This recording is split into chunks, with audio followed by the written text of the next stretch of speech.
Hello, friends! Welcome back to Get Happy, Be Fit.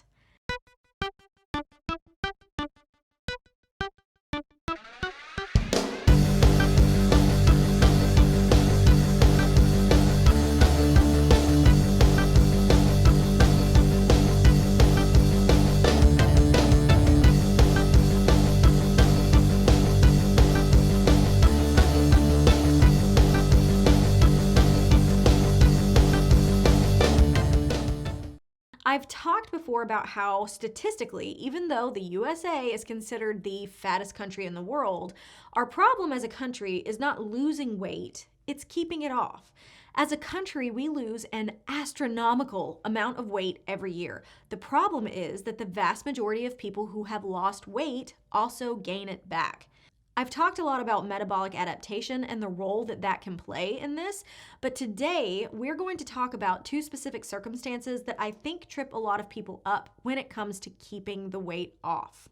From what I've seen and experienced myself, there are two crucial times within someone's weight loss journey that can tip the scales in one direction or another, either keeping you on the path to meet and sustain your goals or putting you on the path to gaining it all back.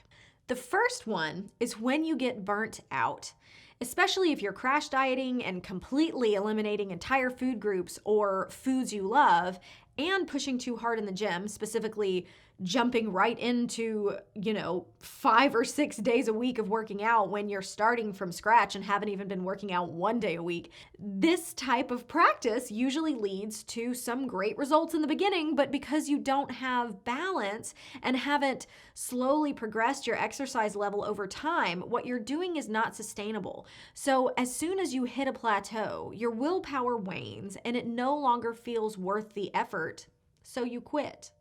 The second time is when you actually see the progress you were wanting to see. Maybe you hit your goal weight, or you're not quite to your goal, but you've lost enough that you're feeling really good. You're wearing new clothes and your confidence is increasing. Sometimes when this happens, we get complacent. You may think at this point, I've been working so hard, I just need a break. But that break often becomes the new norm, and suddenly you're back where you started. You might even initially think, even if I gain a few pounds, it's not a big deal because I know I can lose it again. And trust me, I am 100% fine with that logic. That's how I feel during the holidays and vacation. But the key is that as soon as that holiday or vacation is over, I'm back in a caloric deficit until I'm back where I want to be. I also try to fit in as much heavy lifting as I can when I know I'm going to be eating more calories because being in a caloric surplus is needed to build more muscle. And y'all know what a big advocate I am for building muscle. It increases your metabolism, it improves bone health and hormone health, and a lot of women worry about building muscle, thinking it's going to make them bulky or too manly, and they see pictures of these women in these physique competitions that are just insanely buff.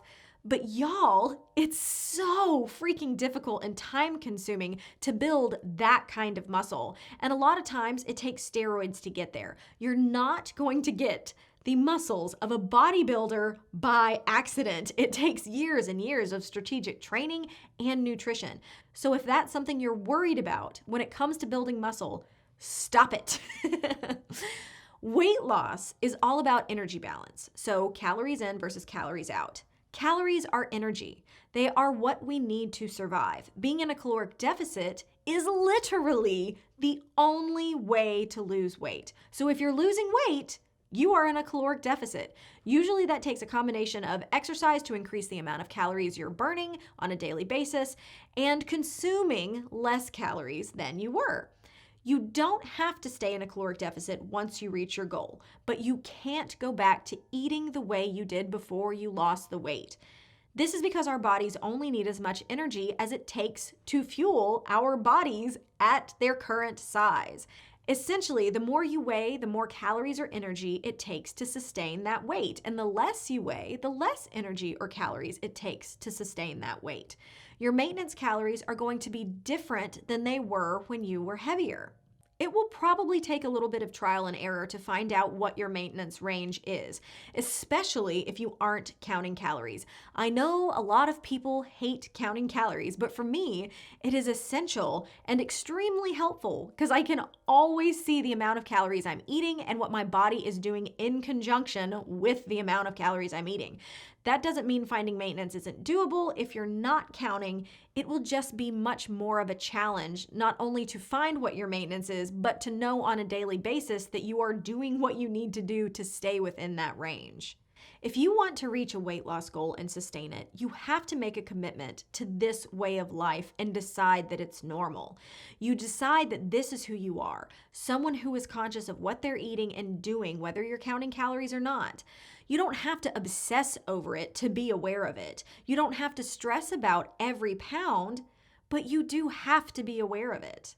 And if that's not what you want to do, that's okay. But if you're in a cycle of hating where you are, but also hating what you have to do to be where you want to be, you have to make a decision of which you hate more and be okay with whatever your answer is to that question. Be okay with it and work to be happy with yourself as you are if the work it takes to get where you want to be makes you hate life. Or make a decision to do what it takes and learn to love the process. It is possible to love the process. Maybe not right off the bat when everything is new, but over time, so many of us fall in love with the fitness lifestyle. And if you make that decision, you can too. Remember that if you say you can't or that you never will, you're right. And if you say you can and you will, you're also right. You can lose the weight and keep it off. You can get to your goal and you can maintain it. Part of that process will be looking out for the pitfalls and planning for them before they happen. So when you run into these two pitfalls, when you're burnt out or you finally reached your goal, keep these two phrases in mind. When you're tired, rest, but don't quit. And when you see progress, get excited, but don't quit. And always remember, you are more than good enough exactly as you are. If you want to achieve a weight loss and fitness goal, do it from a place of love and excitement, not hate and shame.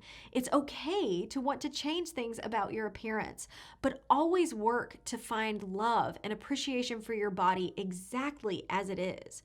It is more than its appearance, and so are you. You can reach your goals and sustain them when you consistently make the right decisions. When things are good and when things are bad, whatever you do, don't quit. All right, that's all for today.